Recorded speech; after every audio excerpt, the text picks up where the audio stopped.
Let's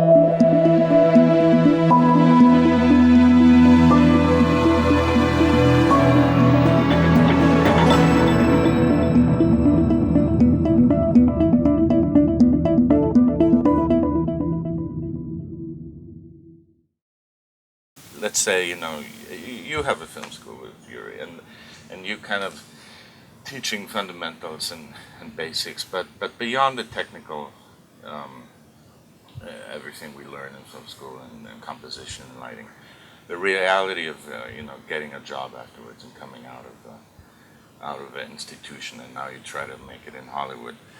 I mean, what do you think are some of the important qualities, or what does somebody need to bring to the game to be able to succeed? You think, or find a start in Hollywood? What would you, if you had a son that just came out and wanted to be a cinematographer like you, what would be the thoughtfully advice you would give him? Well, if you want to go to the very beginning, actually, Very beginning is good. Definitely, you have to have a still camera to begin with. But that's the base for everything, I could not become a cinematographer unless when I was 17 years old. I was not taking all the pictures, and not good ones, but at least, you learn the technique of how to make stills. And then later on, when you decide that you go to become a cinematographer, you have to learn some more technique, actually, because still camera doesn't move usually, I mean, we're talking about stills. So, but you learn composition, you learn how to compose pictures, that's very important. And tell the story with the stills. I mean, that's the basic thing, that you have to learn storytelling.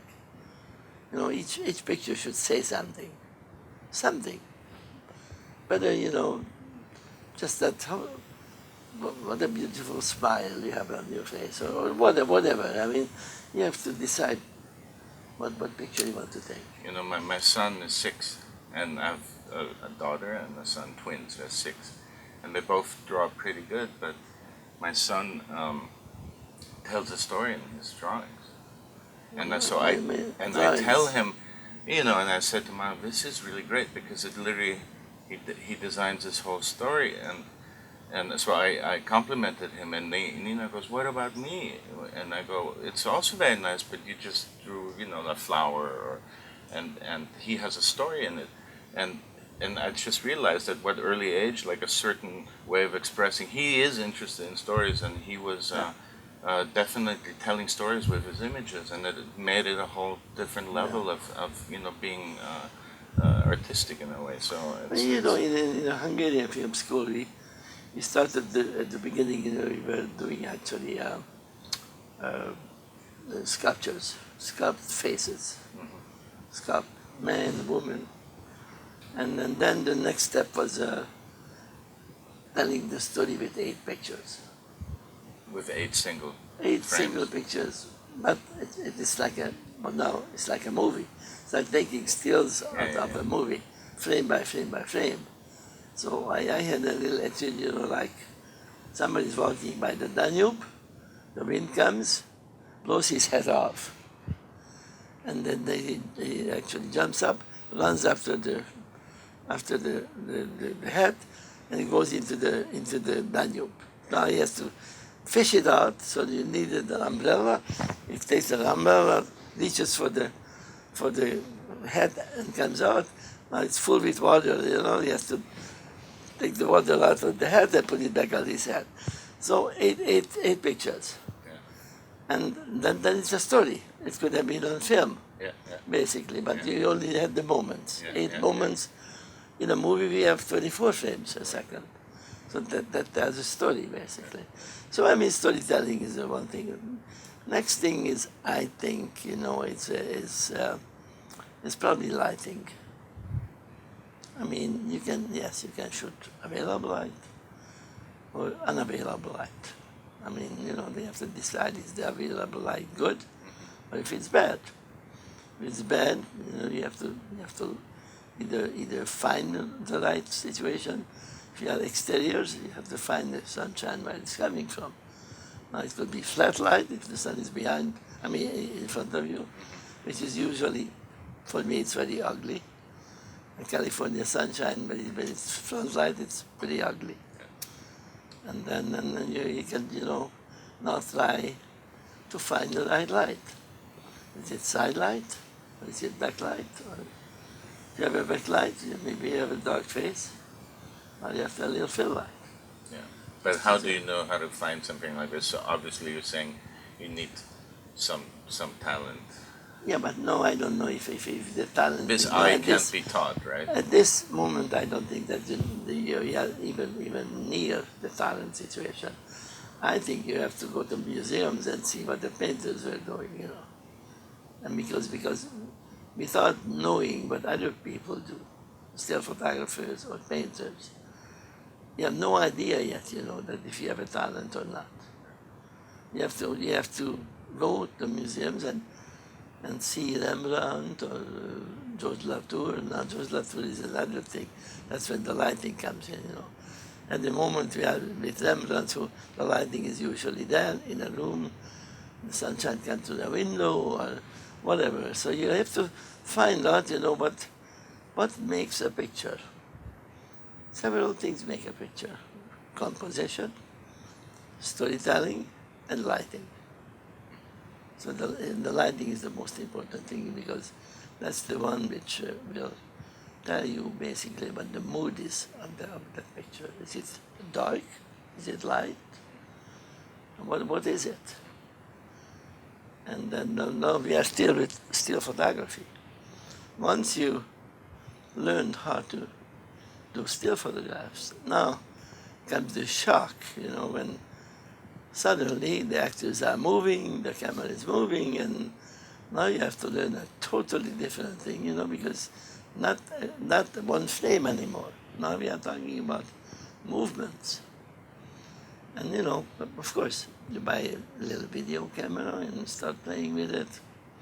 That's what Steven Spielberg actually, I guess, did, and learn how to tell a story with a little camera.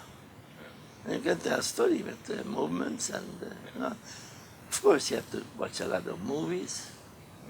And if you watch other movies, you probably will know analyzing that what makes a good movie. And you find kind of what you like and what you respond to. So you, in a way, by finding the movies that inspire you and appeal to you, then that's probably the direction you want to go and try and Well, you want to find out about yourself now, that's when you're talking about that the talent either comes in or you have to learn talent. I personally have to learn talent because I don't think I was born with it. I was very, very surprised that I had to learn everything basically. I didn't know you could learn talent. That's the first time I heard someone say that. You can become talented, but I felt very bad in the first year when I went in film school because I thought I was not talented at all because other people were so far ahead of me. Some of them, they knew how to sketch and all that, and I felt very bad because I didn't know how to sketch. And it was inferior. I thought, I'm not going to last in the school. And then it was very, very borderline, that first year I felt that they will throw me out of the school. Because in Hungary, government pays for your things. And I had really, really worked very hard, to try to basically duplicate what other kids were doing in that school. But then, it came to the point where I started to learn all those things, which then you would maybe tell them, well, maybe I have some talent. Because I felt that when I did stills, I captured a couple of good pictures, and it was good enough for me to get into the school. Yeah. So you have to discover your talent, really. Not so much you learn it, but you find where your strengths are, and I'm sure you discovered you have talent with light and shaping light and applying it to a story. Well, that was actually, it was much later actually. Probably it took me 2 or 3 years when I really started to use light as a expressing, and some kind of a mood into the scene. So, but you discovered that you can apply your sense of composition to story, probably. Yes, but also my teacher actually helped me very much, because I had a great teacher. He was unbelievable actually. He had this Italian kind of a lighting system, called sfumato. That's what he was, a very soft lighter, and soft in black and white. He was underexposing almost everything, and I was studying his style, and I liked it very much because it was very painterly, very beautiful. And I started to imitate that lighting in the school. And I knew how to imitate. By then I knew, because we had the tools. You know that you can use soft light, you can soften up the light, or you can use hard light if you want to. You hard light in the backlight or something. So you started to play with it, and I'll tell you, in 4 years' time, I became pretty good at it. And I thought I was already very good until my first movie I had to make. Then I realized I didn't know nothing. I was just frustrating, that I thought that I knew everything. I didn't know a damn thing, You have to start all over again, But now we have to tell a real story, and a script, and you have to express, yourself, that how it should look like. Yeah.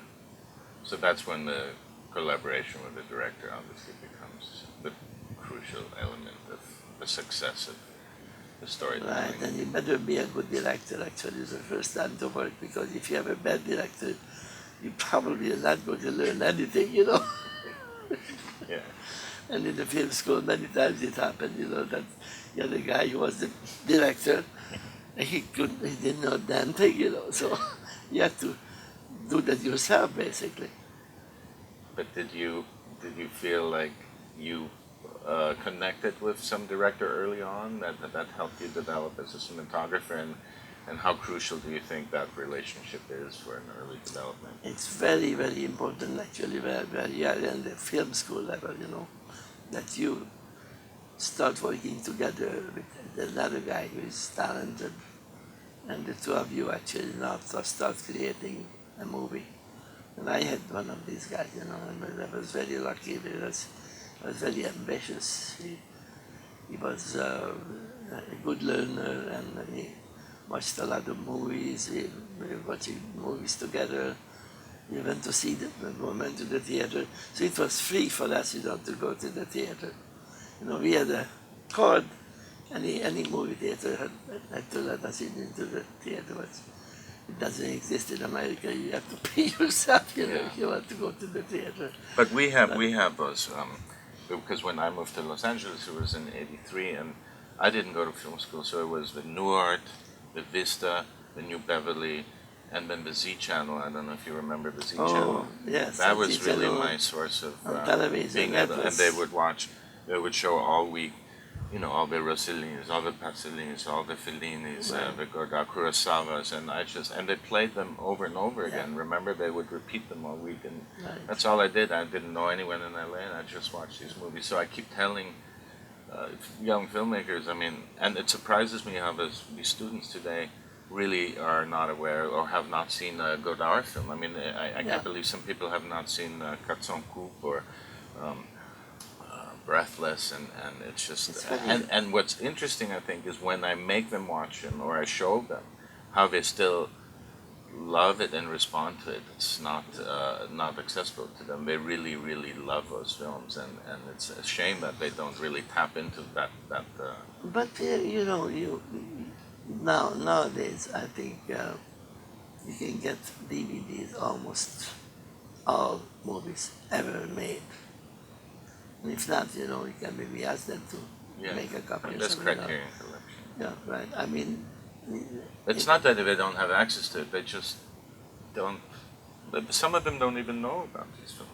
No, they don't. They don't know that, they can. They have access to all kind of movies, And then, but a good film school is, I think, it's important, And there, I mean, you said that you didn't go to film school, but you went to your own film I went to school. Roger Corman. Well, yes, that's probably That was good my at the own film. beginning.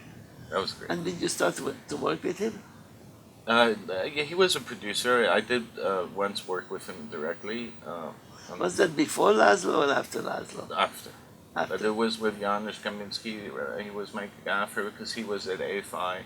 Wally Pfister was at AFI. Mauro Fiore, that was my key grip. So that's how we Oh, started. that's great. Yeah, yeah. And that's how we learned. And So we could do anything we want as long as we had certain elements with, the killing strippers and have nudity. But stylistically, we could do anything. And we Yeah. would watch movies. I remember Last Emperor came out, and I was shooting Strip to Kill 2, and I applied all this golden light and everything, just like in Last Emperor, to the stripper movie. And it was very stylized and expressionistic, and we could do it. We had a lot of freedom creatively that way. But we learned through trial and error, just like you, and we made many mistakes, and we experimented. And one thing that Janusz said in this, when we said, "What is do you think the most important?" He goes, "It's passion," And we were certainly, I think, all very passionate, and I'm sure you were, and Lajla, and everybody who goes on a journey like this, and Yeah. it Yeah, but requires.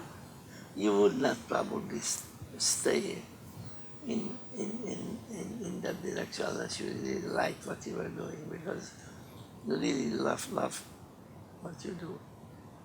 And once you love to that, you just do it all the time, like 7 days a week, and 12 hours a day or whatever it takes, and you basically have to educate yourself, because I don't think that there's any teacher who can actually tell you everything, because you have to come from yourself, because everybody is different, and you have to develop your own talent, and which you either were born a little bit with it, then it's easy. If you are not born with it, then you have to work very, very hard to study, go to museums, check everything out, what the painters did, and still photography. I learned probably more from still photographers than from the museums, because that's closer to us, Still photography is always closer for us as far as composition goes, lighting, mood creation. That's basically still photography. And camera move and all that, it will come eventually, because it's a necessity. The camera moves only in my feelings. It only moves when the actor moves, or you want to move the camera for a reason. That's probably the easiest part to learn, because there's no other way to follow somebody that's got to move the camera. And then you have a lot dolly. You can dolly forward, you can dolly backward, you can go up, you can go down, you can put it in a plane, you can go put it in a helicopter. That's all will come eventually, for storytelling, which you do it together with the director. Many times you have directors who set the camera up. And then that's a good situation when you have a good director and you can set up the camera. Then you can learn from that director. And I learned a lot from Robert Altman. I was very lucky to work with the very beginning of my American career, because he was a great storyteller with the camera. He used the zoom lens all the time, which I never used before. And he actually taught me how to use the zoom lens so it doesn't look like it's a zoom.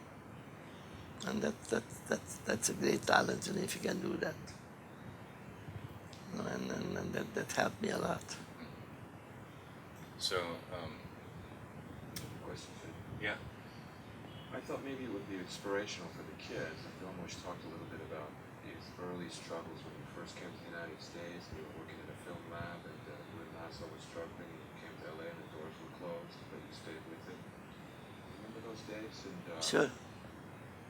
maybe you should re-ask Phedon. But my problem basically was that I was technically an accomplished cinematographer in Hungary after finishing the film school, and shot a couple of shorts there. And the revolution came in 1956, and I had to leave the country and come to America and start all over everything, you know. First of all, language, and because in America is the only country where you have to know English, and no other language is going to be really helping you, you know. So that was 5 years from my time, my lifetime, you know, to not get behind the camera basically until I learned English. Because you have to, you know, you have to talk with the director. I mean, you have to understand what the director wants, and then they have to discuss things, you know. If you don't have that, forget it. And you have to read the script. Well, yes, you have to read the script also, which is probably the easiest part, because I learned to read much earlier before I could speak. Because all you need is basically in English that you have a good dictionary.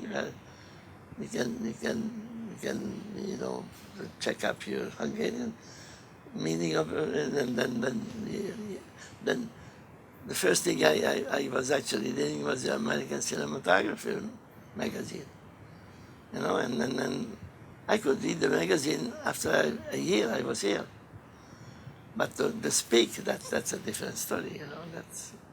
But anyhow, and it took about 5 or 6 years before I could even shoot, you know, little 16mm movies for students at UCLA. There was a couple of Hungarian students who came from Hungary, learned English fast, and were studying film directing, and they needed help, so they got me over there to the UCLA soundstage where they were lighting and all that, and I was helping them, you know, to make their pictures. So that was a good start already. And then later on, low budget, very low budget movies. Some nudie cuties, some very strange, stupid movies, you know, which I didn't learn much except technique, maybe, you know, maybe just using lights, you know.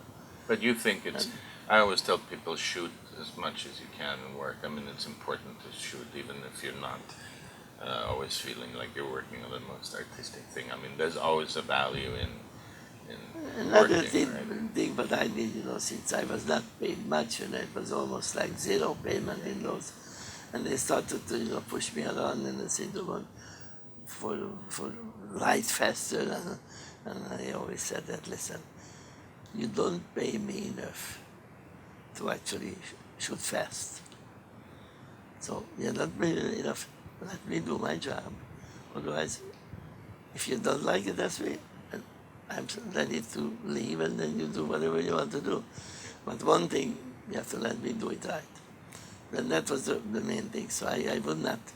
And that time already, I knew what good lighting was and all that. So I had to do it my way or the highway.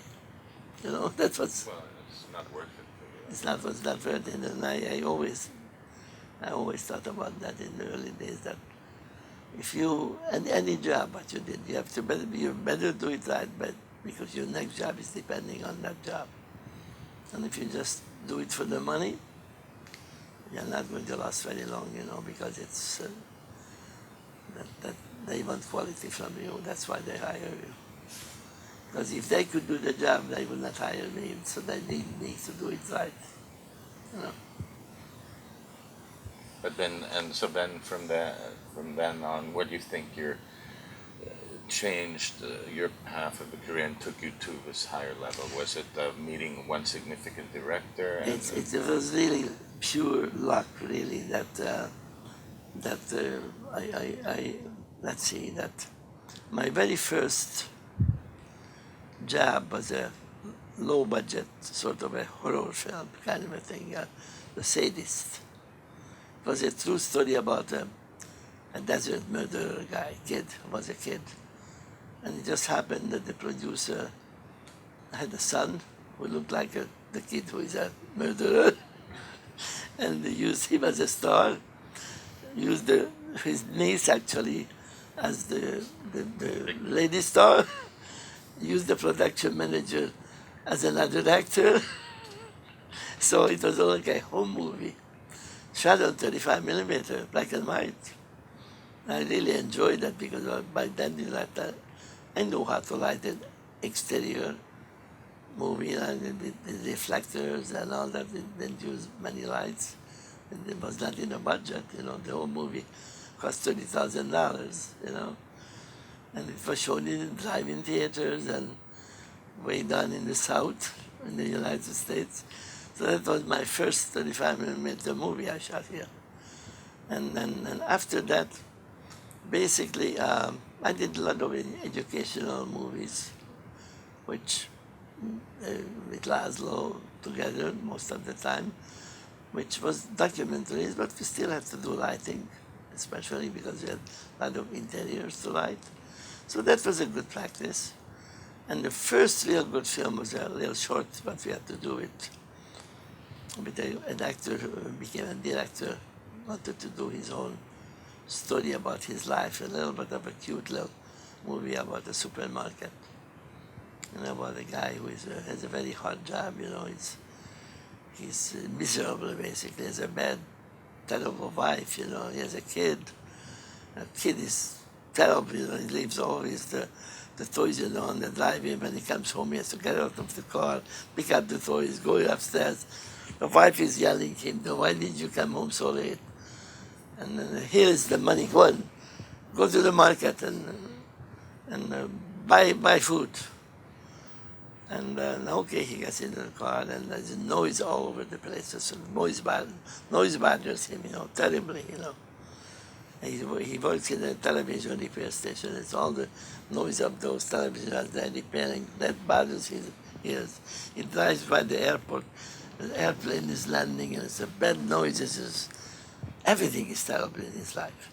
Now he goes to the market and closes the door behind him. And it's nice, quiet, peaceful, nice music is going.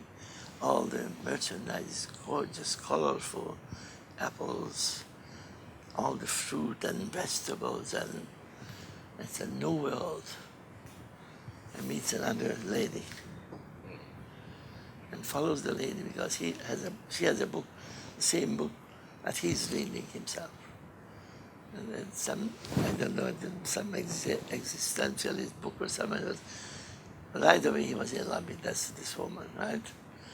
And now he wants to impress the movie. I mean, he impressed the lady.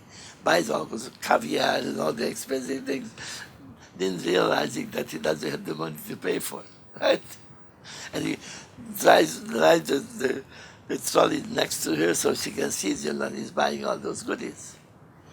And it's almost like bothering her, at the beginning, And then comes, the final part, when she leaves and they have to take everything back. It's like a chaplainess thing, put everything back what he cannot pay for. It's running around, like a chaplain. And it goes out, we want to follow the lady now outside. And you see the lady going into a station wagon with three terrible kids are screaming around and all that. There's a husband, And as she opens the door, he's yelling at her, what. Same thing happens to her, what happened to her at his home. And that's the end of the story. So that was a true story, was Academy Award nominated. That was my first real good break. It got nominated for Nominated for an Academy Award as a short. And that was Didn't win, but was nominated. And with that director, did you continue to work with him? No, that was the only thing what we did. And but it was great because once we are nominated for even a short, it went around the circle. All the studio executive they were watching. So when Peter Fonda wanted to make a movie himself after he did Easy Rider with Laszlo, and Laszlo was not available. He hired me, and the rest of history, because that movie put me on the map. Which movie was that? Hired Hand. Beautiful movie, very simple. The most simple Western you ever probably seen. But a great story. Didn't you also shoot a Western with Brando? Like Brando? You didn't? No? No, not with Brando, no. No, but after the Hired Hand, I did a pretty bad experience shooting at the Universal Studios, because Hired Hand was shot for Universal, basically. And there was a guy named Jimmy Goldstone who he was such a bad director. It was so terrible to work with him. It was unbelievable. He had no patience. He would just push you around and all that. So that was a bad experience. And That's then- the only and then- thing which didn't lead me Yes. anyway. But then Altman came. But while I was shooting Last Sky Morning, that was the movie, Altman calls me again at the job that Laszlo should have shot. But Laszlo was already busy, he was ahead of me, with a couple of months or something. He got Easy Rider before I got hired, and he got, I think, what the hell was in another movie, which was also a good movie. Wait, the Paper Moon was later. Yeah, that was a little bit much later, but that was, I think, I don't remember now the title, but anyhow, he had that movie, and I inherited Altman, because, Laszlo was a bad chief, because he wanted to shoot that movie, but he liked Altman very much, and after he did a Cold Day in the Park with him. And but he talked Altman into to hire me without even talking to me. Said, listen, you have to shoot Vilmos. Vilmos is better than I am. That was always our trick with producers. If I have later on their job I could not do, I said, listen, I cannot do that, but you have Laszlo. Laszlo is better than me. So I remember the story where I think Laszlo was getting his Lifetime Achievement Award at the AC, and Lawrence Kasdan or somebody was telling the story how he was calling Laszlo Vilmos the whole time on the shoot, and then halfway through the That's a big shoot, thunder. and then he realized, he goes, I'm not Vilmos, I'm Laszlo. He turns to the producer, actually the director was telling the story, and he turns to the producer, you got me the wrong Hungarian. Yeah, that's true. That's, True story. well, that's great how you were supporting. Yeah. So, He the was support supporting, you had between That the was two of very, you. very important, at the beginning of your career, that you have a friend. If you have a friend and you work together and you're not jealous of each other, or something, you're not working against each other, which is stupid, I mean, we helped each other so much, that we're working for each other. I was his gaffer, he was my gaffer, assistant, everything, One day there was this funny thing that Kodak people came out when I was shooting a very, very low budget movie. And they come out just to see what I'm doing. And I'm sitting by a camera, nobody around. And Laszlo was doing actually, working together. And he went out to have a sandwich. So they were asking me, like Les Baker was a guy who was in those days a very nice Kodak guy. He told me that we are here to watch your work. I said, well, I mean, this is a terrible low budget movie, but what can you see? I said, well, we think that, if we catch you at the beginning, I mean, later on you are going to become a good cinematographer, and we want to sell you in the Kodak film, and that's why we are here. And by the way, where is your crew? I said, he's out for lunch. He is out for lunch. He's out for lunch. That was the line, And that was true. That was a true-man true. Okay. Yeah. No, but this friendship and support, I mean, we had similar. I mean, Janusz had shot a thing for Diane Keaton, and then Spielberg saw that, and he got, of course, Schindler's List, as you know, and then I got to shoot Diane Keaton's movie because he wasn't available. Similar situation, so Right. so we definitely It's supported very each important, other. very important, to have that, So these that connection. friendships. But I would think that, that just thinking about all the friends we have at the ASC, we always actually somehow we're getting together. That's a nice organization. Not as bad as let's say, the Directors Guild would be, I think, because they don't really like each other too They don't much, like each actually. other. It's really true. I've noticed that rarely do they support each other or Yeah. help each other the way we do it. They're afraid of, ASC. getting somebody else's job. They get jealous of, and even if you work for, when I work for another director, my other director gets jealous of. They're very possessive that way. And to the point, that we were many times in a situation, later on at the ASC that they wanted to fire somebody. And we had a sort of a not written rule that if somebody wants to fire you, that but you should not take his job Yeah. unless they talk to, let's see, how did it work actually, that they have to explain why somebody gets fired, because they called me at one time for example, Shuti, the Hungarian who used to work here, not anymore, Koltai. I think you remember Koltai. They wanted to fire him on a job, and they called me to take over, and I immediately called the director of that job and said, "What's happening? Why did they want to fire Koltai? I don't think that he's a bad cinematographer. He's a great cinematographer." He said, "Well, he's the actor doesn't like him." I said, "But that's not it's not something that you have to fire. They maybe fire the actor. It's just powerful, impossible." But we stated it out. Yeah. We stated it out. I didn't take the job, and then once Shuti didn't even know that was happening in behind there. And they had to straighten out, had a conversation, with the actor on that listen, you guys, you cannot get Vilmos because he doesn't want to do that unless we explain to him that why Shuti has to be fired, And that was the end of it. So then he finished the movie and everything was fine. The actor at the end even liked him, I mean, but this should be the rule now also. I don't think that we should take over the job just because somebody has a little problem which is not really,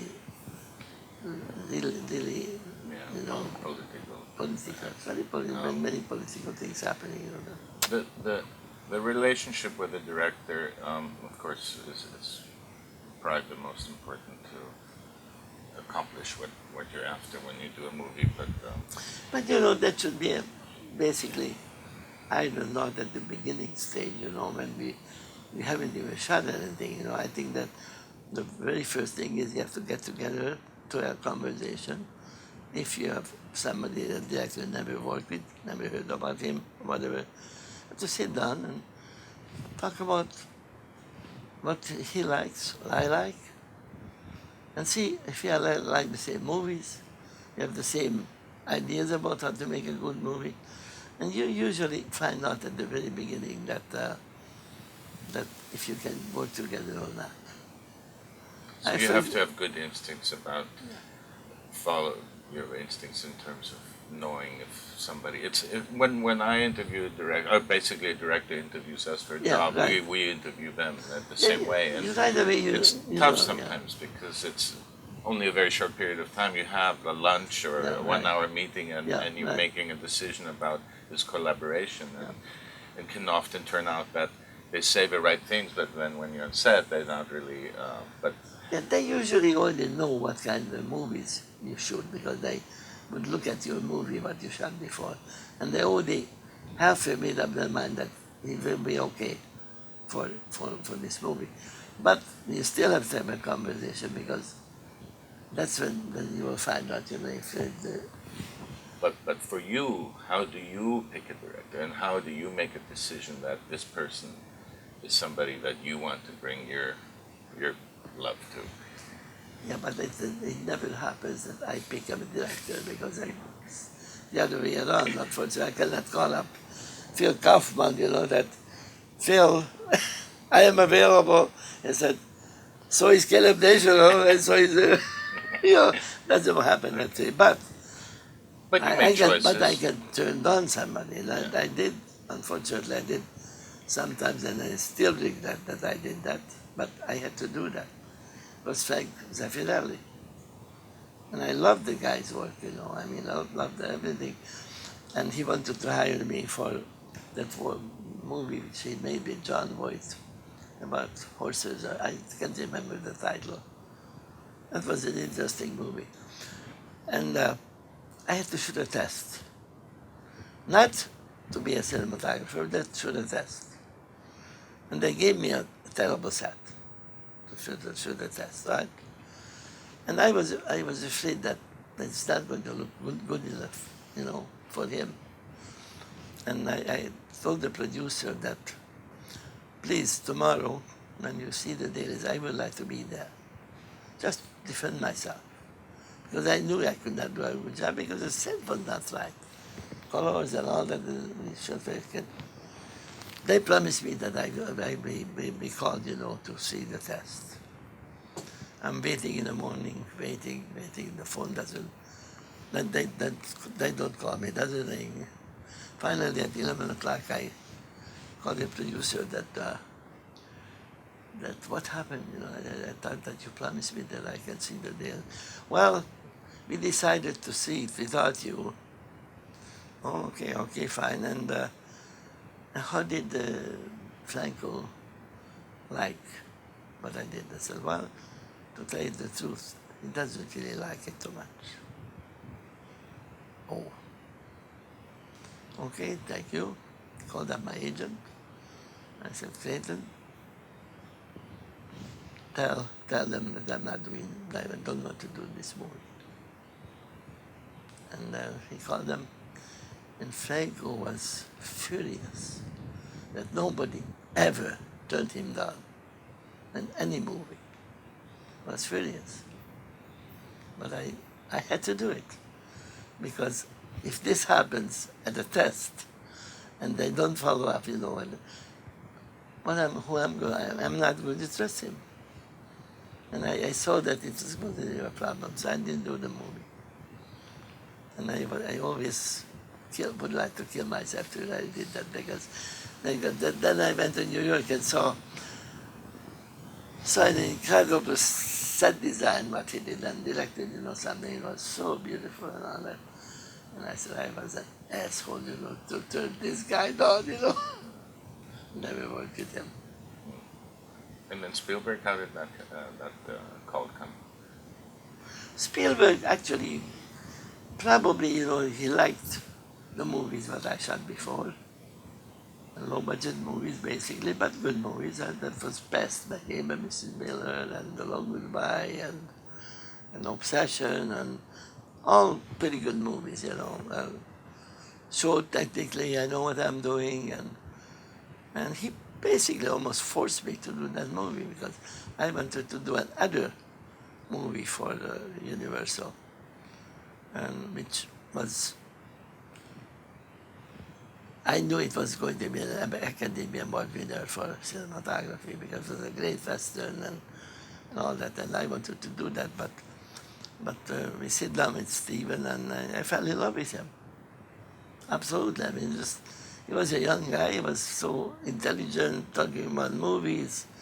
I mean, we spoke the same language.